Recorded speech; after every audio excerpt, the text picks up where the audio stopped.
Hi, I'm Mira, and this is my Odyssey. So, first of all, I think I have an issue with consistency. Because tell me why. I actually have this whole thing planned in my head of how it's going to go. But then, the spirit is willing, but the body is not. Well, I'm here again with episode 2. We're going to be talking about outgrowing myself. You know, let's liken habits to the clothes we wear. Once the clothes doesn't fit anymore, you're trashing it, right? Because it doesn't fit. That same way habits goes. Stop habits when they no longer serve us, just like the way clothes doesn't serve us and then we trash it. That is how habits should be.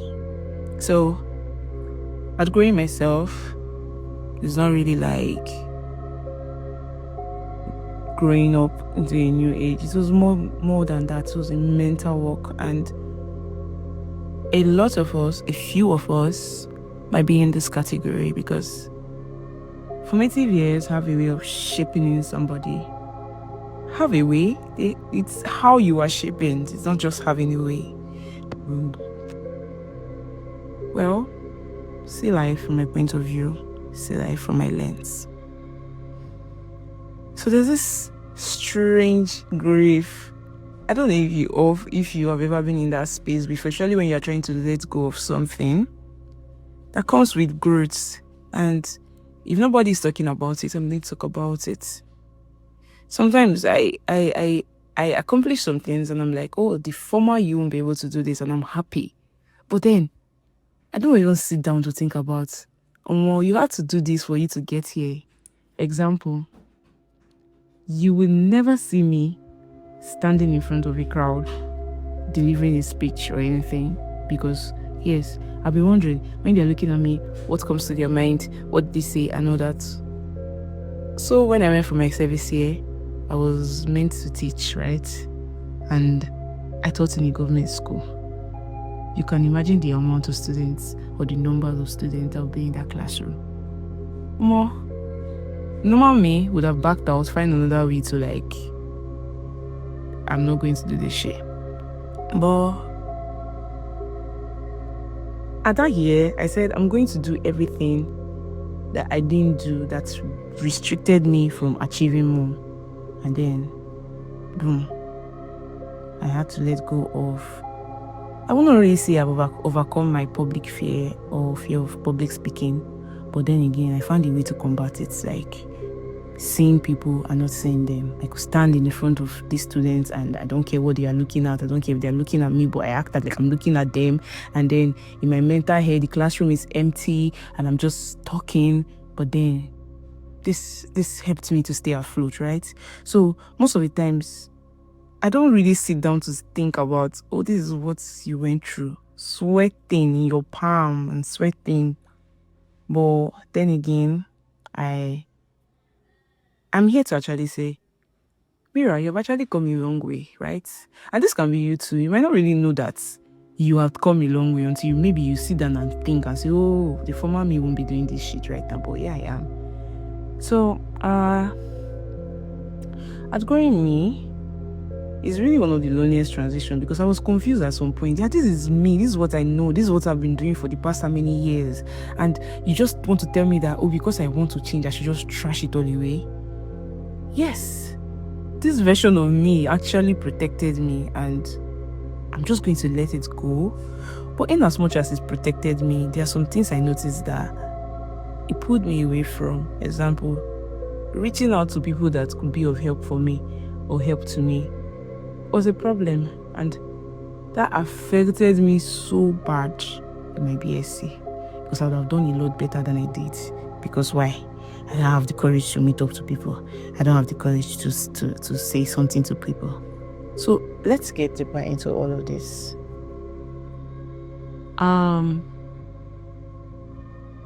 Recognizing the patterns.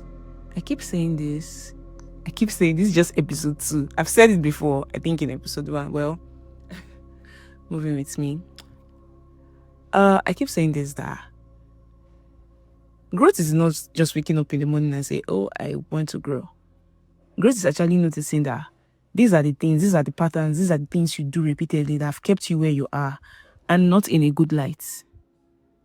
So yes, I started noticing those things, especially like when it comes to relationship I had with people. I noticed that even as much as, yeah, I could say I'm smart, I could say I'm intelligent, I still didn't feel fulfilled because I always wanted people to pick me. That's one of the side effects of growing up with low self-esteem. So when people come into your life, you want to keep them by every means, forgetting yourself. And this was one of my major problems I had. The few people that I had, even if they're detrimental to me and that they don't add any value to me, for the fact that they see me, I will want to do anything to keep them. And this pattern,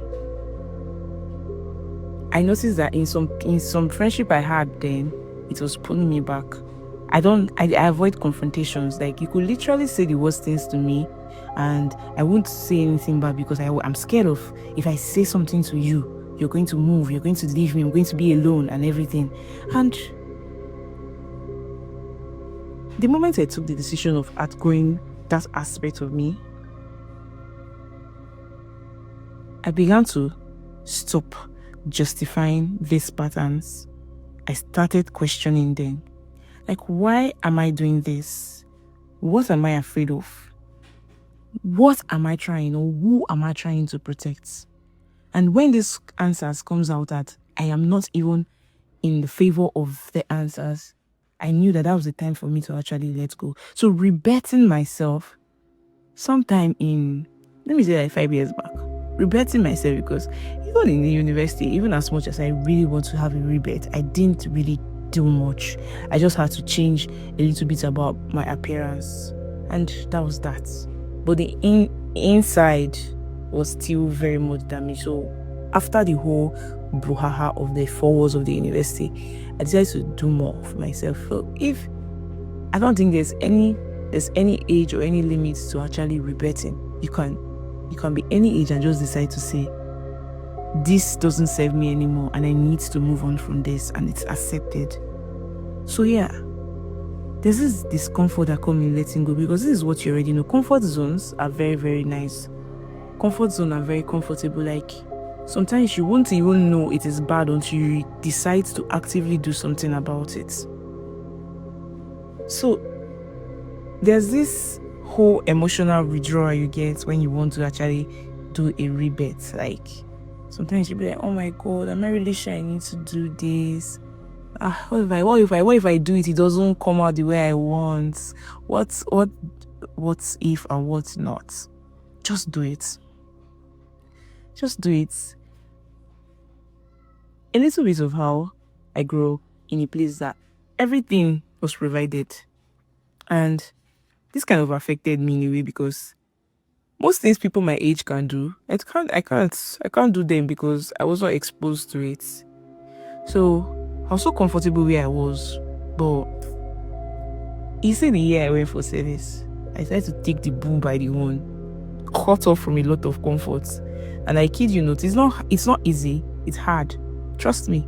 I cried a lot of time. I cried. I wept. But the results always make you sit down and smile and be like, oh, I remember when I used to do this. I remember when I used to do that. So that's something about growth. It's beautiful.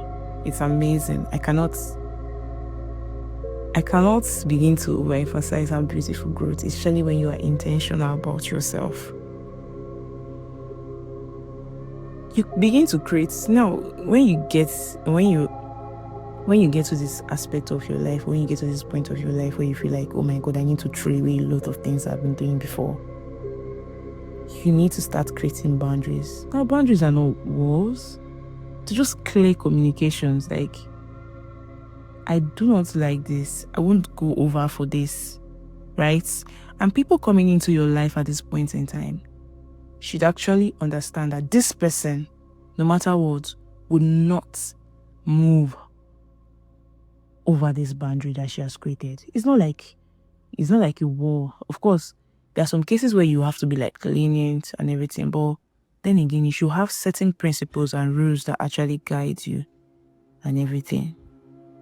taking a decision of growth for me means that I'm no longer over explaining myself to anybody, especially if it pokes my value. My no is my no, my yes is my yes. I'm not negotiating anything that has to do with my life, especially if it is something that is going to benefit me, right? So yeah, growth will cost you access to certain rooms, but then it will give you access to yourself, and at that you're unlocking your full potential, which even makes you more accessible to bigger rooms and bigger people, because you know yourself, you carry grace, you carry poise and everything. You're not just shallow, you're not on the bigger side, you see yourself in the bigger screen and everything, and you know that little person anymore. That's the beauty of growth, because you know who you are, you know your identity. So the hardest part of growing isn't what you lose. It's not knowing what you're going to become yet. So yeah, sometimes you see yourself falling back to old habits because maybe you tried once and then it just didn't come out the way you wanted to. But don't even feel this way. There's an in-between space that you know who you were, yeah, but you don't know who you are going to become. That's where the mindset comes in. Picture yourself. See yourself 5 years from now. How do you want to be? What do you want to be? What is pulling me back from being this person? What is pulling me back from getting close to this dream, to this goal? And I think that does it for me. That does it for me. Most of the times when I feel like, it's not working, I just have to sit down back and be like, yeah, where do I want to be? What do I look at myself as in the past how many years now from here? And sometimes it may feel isolating, but then it's sacred. And well, rebirthing yourself isn't really about erasing yourself. It's just like having a Pro Max version of yourself.